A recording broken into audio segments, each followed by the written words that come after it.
a spoiler review for Star Wars The Bad Batch season finale. So let's get into it. Now, I'm a really big fan of Star Wars animation, Star Wars Clone Wars, and Star Wars Rebel. And I really enjoy those shows because of the stories, the characters, and it really expands the universe of Star Wars. And you get to see a lot more things they are not in the movies or in the Mandalorian series now. And they also feel like those gaps between the sequels, the prequels, and those movies, and how it helps to appreciate those movies even more. And also, there is the fact that in animation you can do a lot more things that you can do in live action, but it's way more expensive to do. So that's one of the benefits of these Star Wars animated shows.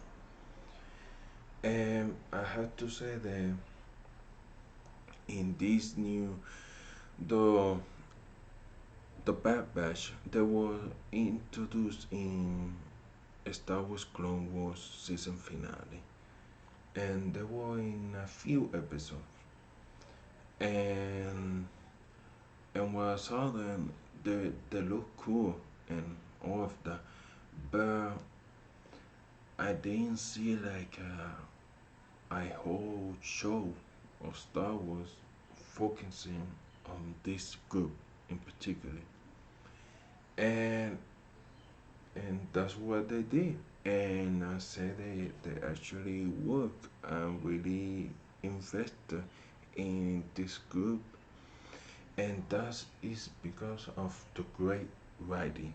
Now I say that my favorite episodes are the last three episodes, but I said the show starts really good with the first episodes, and that's because of the great writing, also the direction, and and the characters, because the characters are reading so well that you get invested in these characters and the journeys that they have. And I had to give a big congratulations to the team, to the writers, director, and producers, all the team involved in this show, because something that it was very sad to see in here, and it was the destruction of Camino.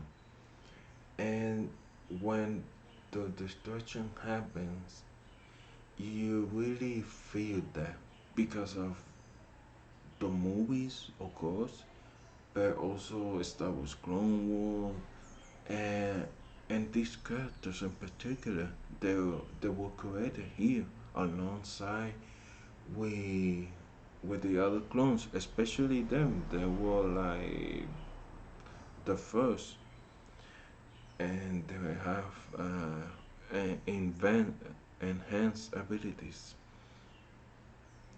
And when you see the expression of in their faces of basically their home getting destroyed, you feel that, and that's really important. And I had to say that was it was like a sad ending, but it was a really good ending for this series. Also, in this is the first season. of course, of Star Wars: The Bad Batch, and they introduced a new character here, and it's called Omega, and she basically is like she was part of the the Clone Force 99, they are the Bad Batch, because she also has enhanced abilities. But we see here that she was actually the first, because she she came before the Bad Batch, and she watched them during the process. So that was very interesting. So she looks like a child and all of that, but she actually is older than the Bad Batch, and she's really like the heart of the team. And I didn't find the I didn't find this character annoying, but you have to keep a really good straight line of not this character not becoming annoying. But I really like this character a lot. I think he is my favorite character of this show. And she's voiced by Michelle and she does a fantastic job. And I really like to see this character in live action.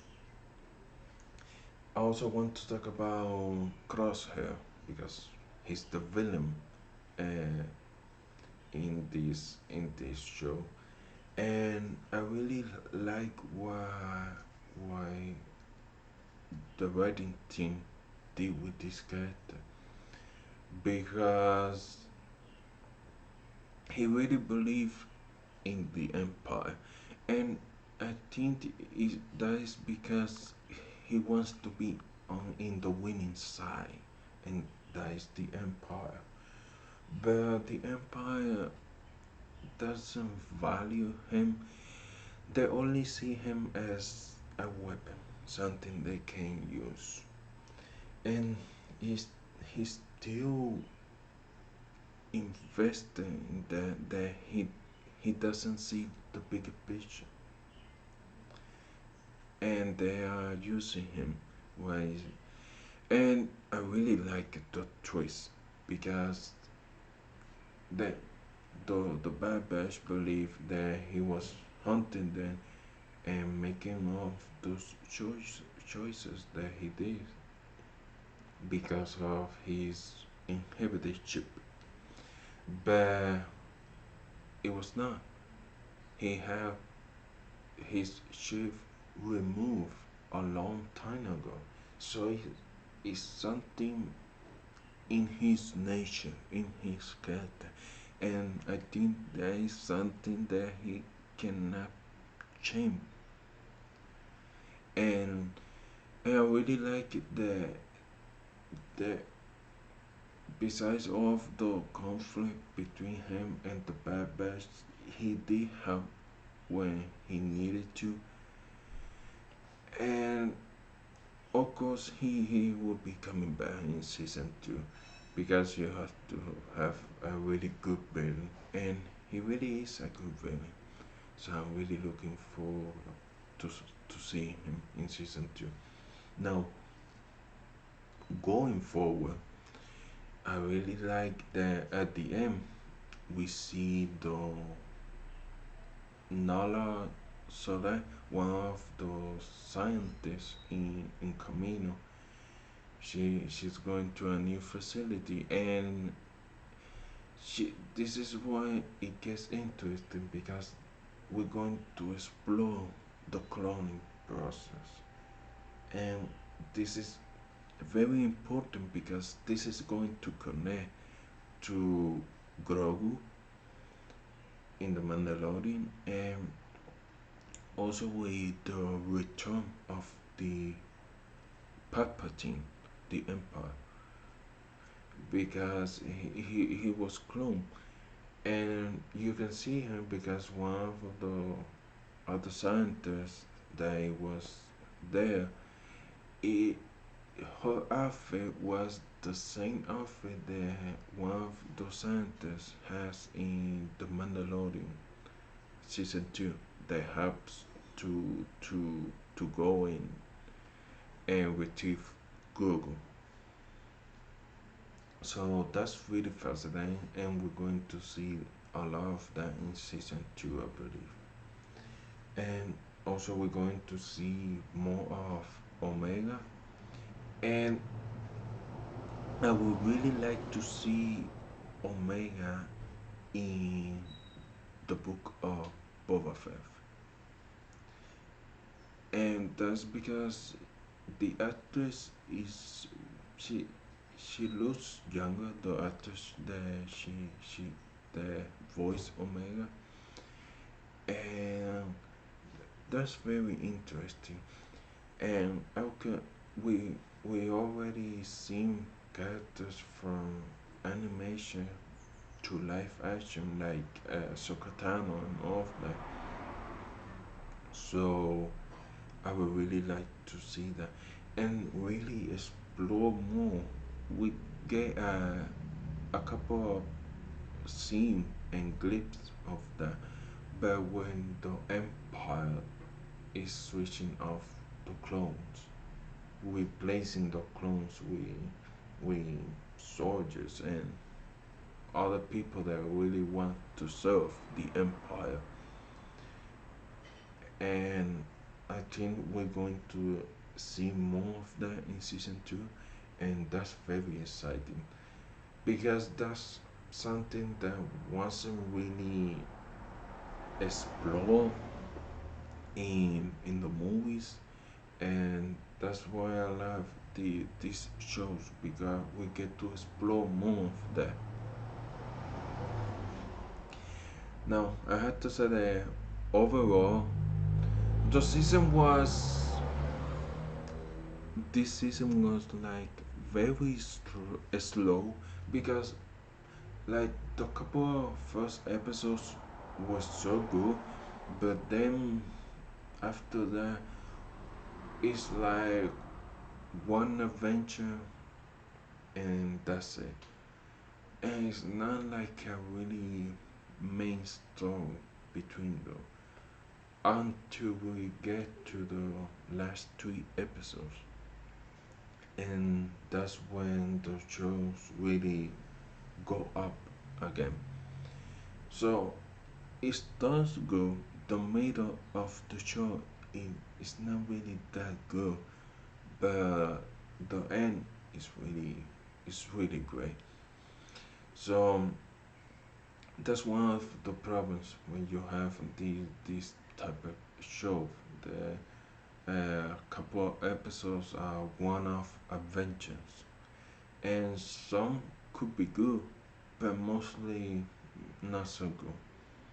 But the important thing here is the show really has a strong ending. It really ends strong and gets you excited for the other season. That is already confirmed there is coming another season. So that's really great to see. And I have to say that overall, I really like this show a lot, and I'm looking forward to see these characters in season 2, and also maybe see, seeing in live action series now or in movies like in The Mandalorian of the Book of Boba Fett. So that's my spoiler review for the season 1 of Star Wars The Bad Batch and season finale. If you like this video, hit the like button and let me know in the comments below what you think of the show. And I'll see you guys later. Thank you for watching.